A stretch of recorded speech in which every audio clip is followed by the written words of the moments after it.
And welcome back to the Constitutionalist Podcast. I'm your host, Chad White. If you didn't know, this is the premier podcast for the website, cpluscomedy.com. Like I just said, it's a website. Go there. Not a good day, guys, but let's keep pushing forward. I think I used those lines this morning. Texted it to somebody. Any hoosers, I'm watching this couple that is having if you're watching the video, again, I am back in the car. But I'm watching this couple that just drove down the street. I'm not going to say which street I'm on. And they are driving as slow as possible. They're obviously looking for someplace, but they can't make it. I don't think. But they drove it. They were in front of me, and then they just turned down this way. Citadel sticker on the back. They look like parents, older white people. So that means that one of their children goes to the Citadel College here in Atlanta, Georgia. I think it's in Atlanta. Who knows? Who cares? Let's get to it. Like I said, we got a lot of stuff to go through today. I don't even think I said that, but we got a lot of stuff to go through today. Okay, so listen, I really don't want to timestamp this. I don't want to make a mention of news that happens immediately, but this is a big story, and I do think it's very important that I talk about it. Me of all people. Me. I think it's important that I talk about it. Stop screaming, Chad. Oh my God, these people are having such issues navigating these streets. All right, so there's an actor on Empire named Jussie Smollett. That's his name.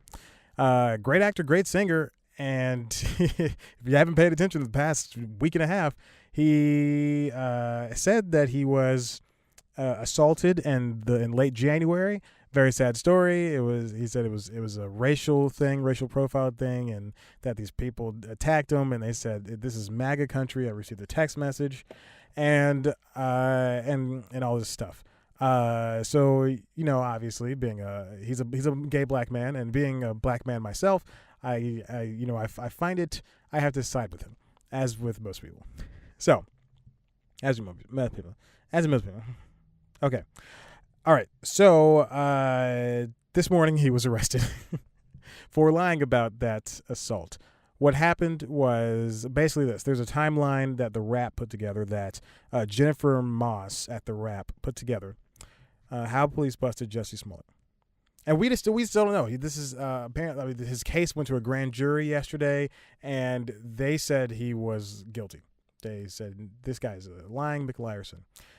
Which led to this arrest, which led to Chicago PD did all they could.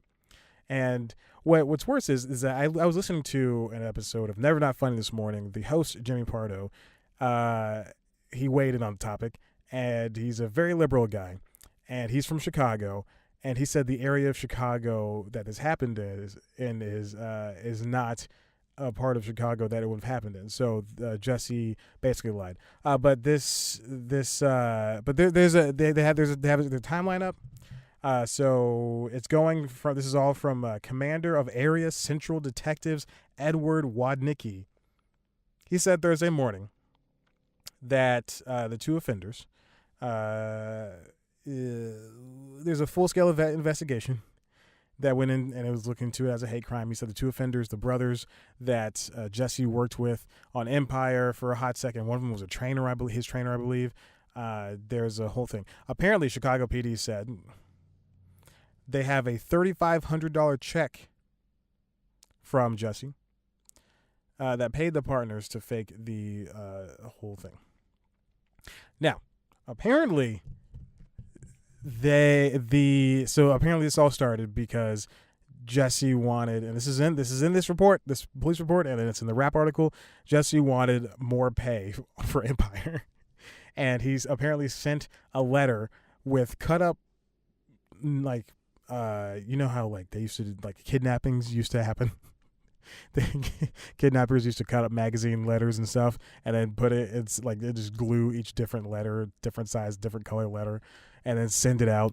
That's essentially what they did. That's exactly what they did, actually. And they sent a racist letter to Jussie, and by they I mean Jussie and his partners. They sent this racist letter to himself, and then that was it. And that was supposed to be hey, this is scary. Take it seriously, Empire crew, staff and crew. And apparently no one did, and that was a whole issue. But yeah, so this is what Nikki said. We located approximately 35 of our Chicago police pod cameras in the area, and in the areas that we determined these two persons of interest fled. Basically, what they did was they looked at all the cameras around in the area, found out where the two brothers went, and this is how they captured the two brothers, and made them suspects. Persons of interest, rather. Then the brothers went to a cab, and then that was the end of that. And they talked to the cab company, and then went to the brothers' house. I think they got a bunch of warrants, and I don't want to say the number. I think they got 20 warrants or something like that. They got a whole bunch of warrants. Went inside, and this is after 47 hours of them being in custody. That's crazy. And they told the story. They documented everything, and they caught him. And they went to the apartment, saw all these cut up. Magazines. Why do you still have the magazines? They have the receipts for the rope and all this. It's crazy. It's a very crazy thing. I urge you to read into it because it's stupid. It's dumb. I can't believe we fell for this. And then what if, I was talking to a friend, and she said, "What if he's not lying?" And I said, "I know. What if he's not lying? What if he's not lying?" And this is just all coincidence. But what if he is lying? It really sucks that this all happened. But I urge you to read it. They have the check, and then they're going to get $500 upon return. I don't know what that means. But now he's in jail. Now he's in police custody. I don't want to say jail. So check it out. It's a very interesting timeline, and it just gets crazier and crazier from there. Okay, so moving on. Let's talk about the Oscars for a second. Oscars are coming on Sunday, this coming Sunday. And I don't think I'm going to talk about, barring anything major happening at the Oscars on Sunday, I don't think I'm going to talk about them next week. So, and you know my feelings. I think Green Book, I don't think I've ever talked about this. The more I hear about Green Book, the less I want to see it, A, and B, the less I think it should be nominated for Best Picture. There are movies, it's like when I was listening to a podcast this morning talking about, I hope you can hear the workers that are working next to me. There's a guy working on his house, they're sanding and power washing the stairs to his outside deck. And now there's a city worker, or what looks like, City of Atlanta worker, digging in the dirt with some type of long pole. He's not digging with a shovel. He's digging with a long metal pole. But what sucks is, so I'm not going to talk about I'm probably not going to talk about this, but I don't. But I think so. I was listening to a podcast this morning. I got way off track. So I was listening to a podcast this morning talking about the Oscars, and they were talking about the movies that were nominated for Best Picture, all this stuff. Basically saying, now there's a man on his porch. He's like, why is there a truck parked in front of my house? Why is there a guy in his Chevy Volt looking at me? And why is that guy digging in the ground with a metal pole? And he's just sitting there drinking coffee out of a mug. Any hooser. Oh, he's going back inside. Any hoosers. This is all crazy. Why am I even doing this anymore? Any hoosers. This car has driven around 3 times already. This Nissan Altima. Any hoosers. And here's the conclusion I came to with this Green Book fiasco. The family of the black guy that Mahershala Ali was portraying in the movie, they don't agree with. They say that entire movie is wrong. Nothing is right in this movie, and I'm not inclined to believe them, but I would rather side with them because I don't want to see this Lifetime movie that was made by a director that I think is fairly competent at what he does. And his last name is Farrelly, so it's Peter Farrelly. He's very good at what he does. I think he's a good director. And then we come out with a movie like this. But Green Book should not be nominated for best. I think it's because these Academy voters, which the Academy is maybe 2,000-3,000 people big now, strong, 2,000-3,000 people strong, and so we have all these people. Of course, they let in, since the quote unquote Oscars so white scandal quote unquote again, from 2015. They let in this class of, and I've done a news time on this, so definitely check it out. I think I've done 2 or 3 news times on it, but around this time, actually, a lot of this is around this time. But they let in all these new people, and these new people are people of color and women. They're trying to differentiate themselves. And it turns out, just check the stopwatch. And it turns, and then now all these people are like, okay, well, we don't want to have another Oscar so white fiasco again. Let's just nominate many of the now oncoming onslaught of movies with people of color and women. And that's where for Emmys and Golden Globes, that's where all these new shows prior to the Emmys, all these new shows and movies are getting greenlit because obviously the studios are like, okay, well, yeah, we do need people of color and women, but then we have all these new shows and movies getting that have been greenlit, and then they're just being upheld because they're movies and shows with people of color and women. Case in point, Marvelous Mrs. Maisel. A show that's only about white people and women empowerment, and people love it. It's a good show, but we just think, or Black Panther. Black Panther being nominated for a Best Picture nomination because people in the Academy feel it has to be there, but it doesn't, because again, it's a superhero movie. Same thing for Green Book. There are movies that are nominated that should be nominated, then there are movies that shouldn't. We're just nominating ones because we feel they have. Well, the voters feel they have to be there. If I was an Academy voter, I would definitely tell you if I was, but I'm not. So that's where we have movies like Roma, which is a beautifully orchestrated film, and I think it should be nominated. But then again, if this was 4 years ago, would it be nominated at this point?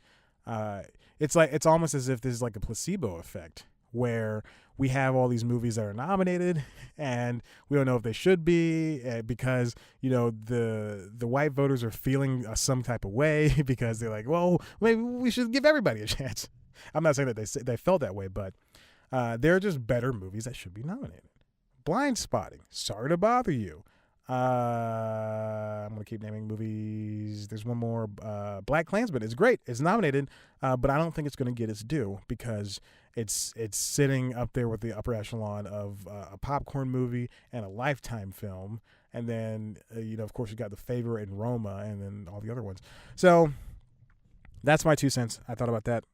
Now that I just think that people feel guilty. And now the Oscars are in this thing. They said that they weren't going to air a bunch of awards because they're trying to keep everything down. They don't have a host. They don't want to air all the awards, but then they're tricked into, well, not tricked. They are yelled at into airing all of these awards at once, and which is good, which is great.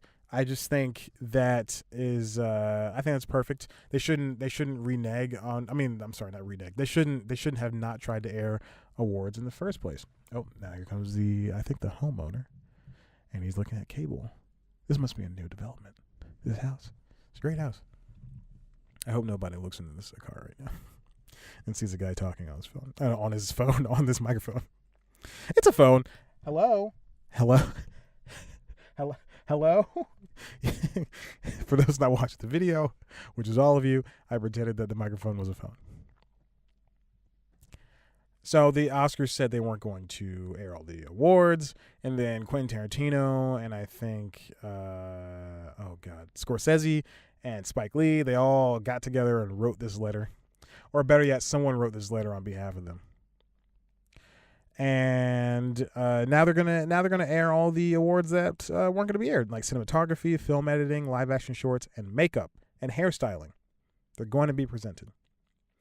This is from the Hollywood Reporter, Carolyn Giardina. That's a great name. That's a great name. They have the whole letter that comes from America's Cinema Editors, International Cinematographers Guild, Local 600, Motion Picture Guilds, Editors Guild, Local 700, IATSE, and Cinematography Festival Camerage.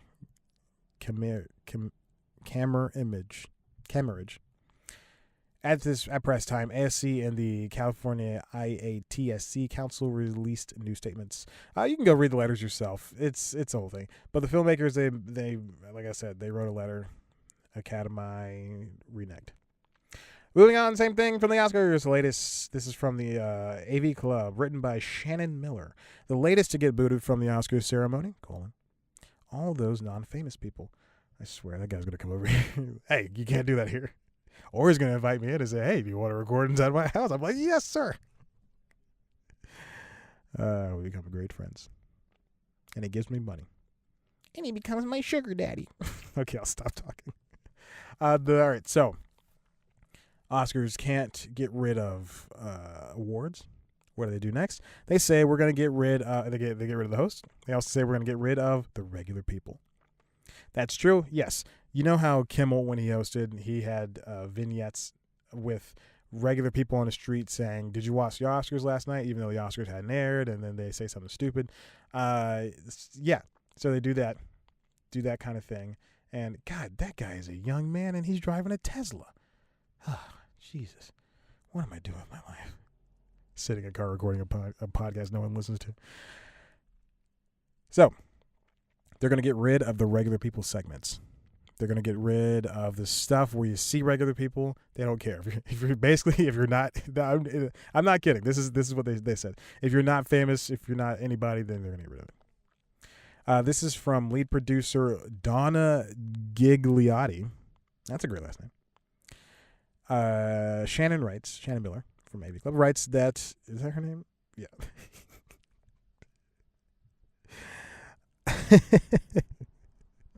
She writes that Gigliotti wants you to know that it's not that she has anything against non-famous people. In fact, some of her favorite people are not famous people.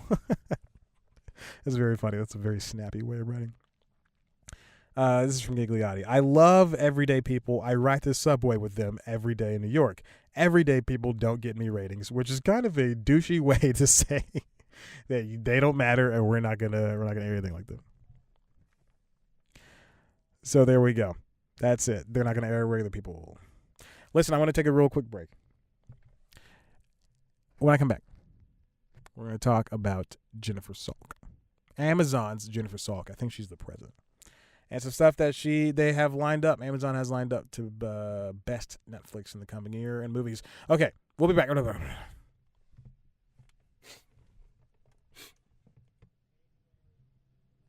we're back. Welcome back to the second half of this show. I spent a full minute in silence listening to this conversation outside of my door and answering text messages. I hope I leave it in. I really do. Okay, long pause. Sorry. I just swallowed there as the longest pause in my life. Okay, so last week was Sundance. Jennifer Salk and Amazon, they bought a slew of movies. I think they spent the most out of any studio. They spent the most money out of any studio, which makes sense because I think they have the most out of any studio. But that's all because of Jeff Bezos and his billions. Like they went to Daddy Bezos is what I was gonna say. I stopped myself. I was like, no. But I'm saying anyway. They went to Daddy Bezos and said, please, can we have some money to buy some movies? And then Daddy Bezos was like, okay, you can have some money to buy some movies, but you gotta do your homework first. It's hot in this car. Jesus. Okay. I'm losing my mind. I want to go home and I want to go home and I'm eat. Amazon Studios spent $47 million on a bunch of movies. And I think, 5 films. $47 million on 5 different films. And I will read out to you what those films are. They spent $13 million on Late Night, which is, I think, Mindy Kaling. It's written by Mindy Kaling and starring her as well. And I think it also stars Kate Blanchett. Don't quote me on that. Within a matter of days, Amazon bought Britney Runs a Marathon for $14 million for world rights. Late Night was bought for $13 million for U.S. rights, making it the highest U.S. rights purchased film. The only highest U.S. distributed film purchase in history. $13 million. A lot. They set a record. There we go. The Report for $14 million for dollars for world rights, Honey Boy for $5 million, and One Child Nation, which you can guess is about $3 or $4 million. I did the math. Now I'm getting this information from Deadline and The Hollywood Reporter, the Deadline article. They're both interviews with Jennifer Salk. One of them, I don't want to crap on one of these, one of the people that conducted the interviews, but one of them is a better interview.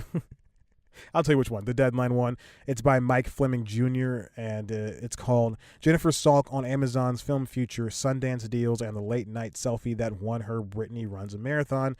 And then the other interview is from The Hollywood Reporter, like I said, and it's from Rebecca Keegan. Amazon chief Jennifer Salk unveils film plan to battle Netflix, 30 movies a year, Q&A. Which is true.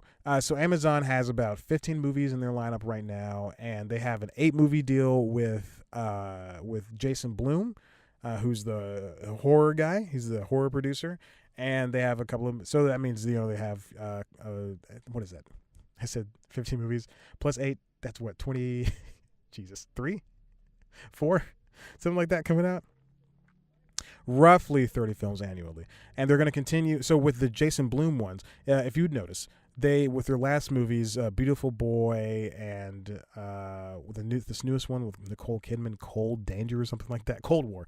They're in theaters for a little bit, and then there's like a 3-month window, and then they are released on Amazon. So Salk essentially in both these interviews, she said that there's a car coming, there's a car trying to pull out. It's very scary here. She said that there's going to be different release windows now for these shows and for the movies, excuse me. There's going to be different release windows and all these things, and they're just going to be distributing movies a little bit differently. Netflix traditionally, which is why people like the Cannes Film Festival was mad at them, or traditional moviegoers are mad at that. Well, people who really care about movies, people like me, people who are losers, people who are losers, and don't really have lives. I'm just kidding. I'm the coolest boy in town. Talk to my new friends outside here. They really only care about that. So let's look over. I want to pick out a couple of the questions and the answers that have really stood out to me. This introduction, the prelude to the interview, the Deadline version, is really good. Really good. Apparently, so Roma is a Netflix film. Apparently, within this interview, I learned that Roma had been shopped. Roma is one of the biggest movies of this movie season, and it had been shopped to Amazon. And she said that Salk is sad that they weren't able to land it. All right, so let's move on in. They talked about Woody Allen. Nope, let's skip over that. We already had our sad talk at the top of this episode. So like she mentioned that they're doing the 12 to 15 movies per year already, in addition to direct-to-service strategy. So that means, like I said, the Jason Blum thing, Cold War. Nicole Kidman's going to start doing what Jennifer Salk calls sexy date night movies like Cruel Intentions and Basic Instinct. So expect more movies of that nature coming out in the coming days. Let's see. The films they bought at Sundance are expected to get traditional theatrical releases. So we're going to see the movies that they bought, the movies that they spent $50 million on, released in the theaters for a period of time. She says that Amazon is going to continue to be aggressive at Sundance and festivals in order to procure movies. That's a giant truck that just drove by. All these big cars. Oh, now they're looking. Oh, he's calling somebody.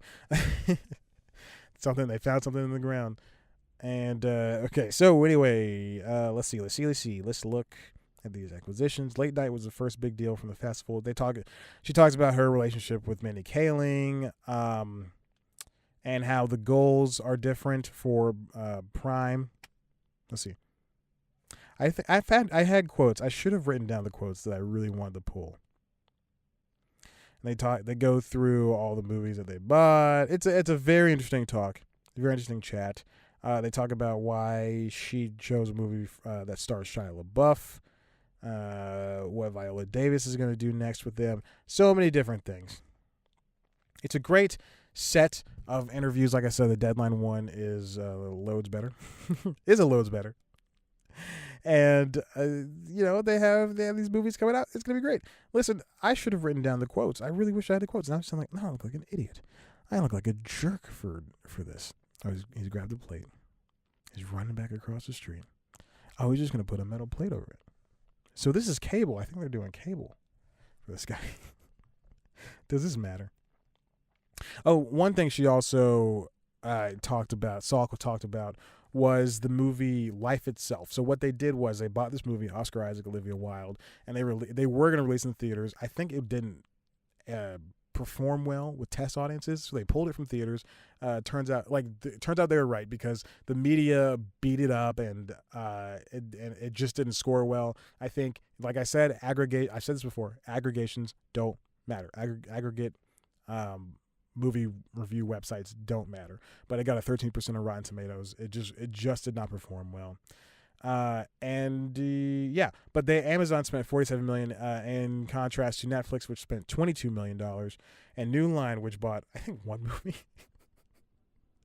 Oh, this is total.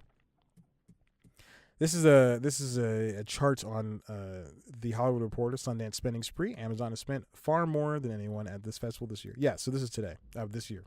Netflix bought Extremely Wicked, Shockingly Vile, and Shockingly Evil and Vile. Oh, I remember that movie. Knock Down the House and American Factory, while Amazon bought 5 whole movies.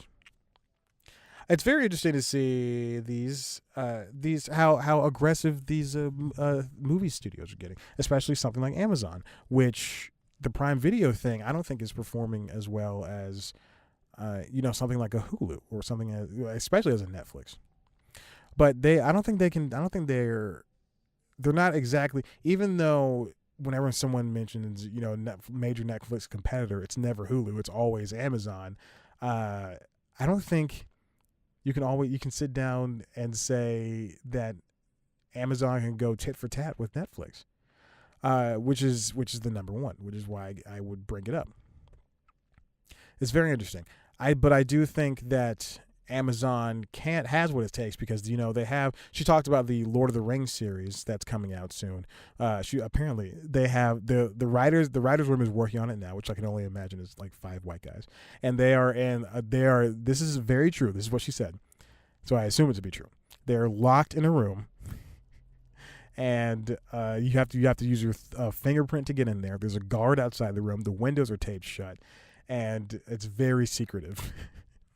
So it's going to be interesting to see what this Lord of the Rings TV show is going to look like. I would be they spent a lot of money on that. They spent a lot of money on these movies. None of these streaming services are in the green, except for, including movies, TV shows, and music, with the exception of Spotify, which is now currently in the green for a hot second. We'll see what happens. But, compared to the new prestige players, which include Apple coming out within the next couple of months, and Disney coming out soon, it's going to be interesting to see what Amazon is able to cobble together in terms of when Salk mentioned in one of these interviews that she came from television. So she said that what she was looking for on television is what is this show?